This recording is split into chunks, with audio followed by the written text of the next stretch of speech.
சட்டமும் வெளியான தகவல். கலைஞர் மகளிர் உரிமைத் தொகையில் முக்கியமான தகவல் வெளிக்கிறது. அது என்னன்னு பார்க்க போறோம். நீங்க நம்ம சேனல் சப்ஸ்கிரைப் பண்ணாம இருந்தீங்கன்னா, மறக்காம லைக் பண்ணிக்கோங்க, சப்ஸ்கிரைப் பண்ணிக்கோங்க, மற்றவர்களுக்கு தெரியப்படுத்த ஷேர் பண்ணுங்க. தமிழ்நாட்டில் வழங்கப்பட்டு வரும் கலைஞர் மகளிர் உரிமைத் தொகை திட்டம் விரைவில் விரிவாக்கம் செய்யப்பட உள்ளது. ரேஷன் கார்டுகள் அடிப்படையில் தகுதி வாய்ந்த பெண்களுக்கு கலைஞர் மகளிர் உரிமைத் தொகை வழங்கப்படும் என அண்மையில் துணை முதல்வர் அறிவித்தார். கலைஞர் மகளிர் உரிமை தொகை கோரி விண்ணப்பிக்கும் பெண்கள் அனைவரது வீடுகளுக்கும் அந்தந்த பகுதிகளைச் சேர்ந்த கிராம நிர்வாக அலுவலர்கள் நேரடி கள ஆய்வு செய்வார்கள். அப்போது கலைஞர் மகளிர் உரிமை தொகைக்கு நிர்ணயிக்கப்பட்டிருக்கும் விதிமுறைகளை கட்டாயம் பூர்த்தி செய்ய வேண்டும். குடும்ப வருமானம் 2,5 லட்சம் ரூபாய்க்கு மேல் இருக்கக்கூடாது.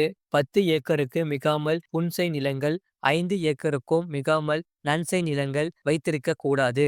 ஆண்டுக்கு வீட்டு மின்சார உபயோகம் 3600 யூனிட்டுக்கும் மிகாமல் பயன்படுத்தக்கூடாது. முழு லிங்க் கிளிக் பண்ணி பாருங்க.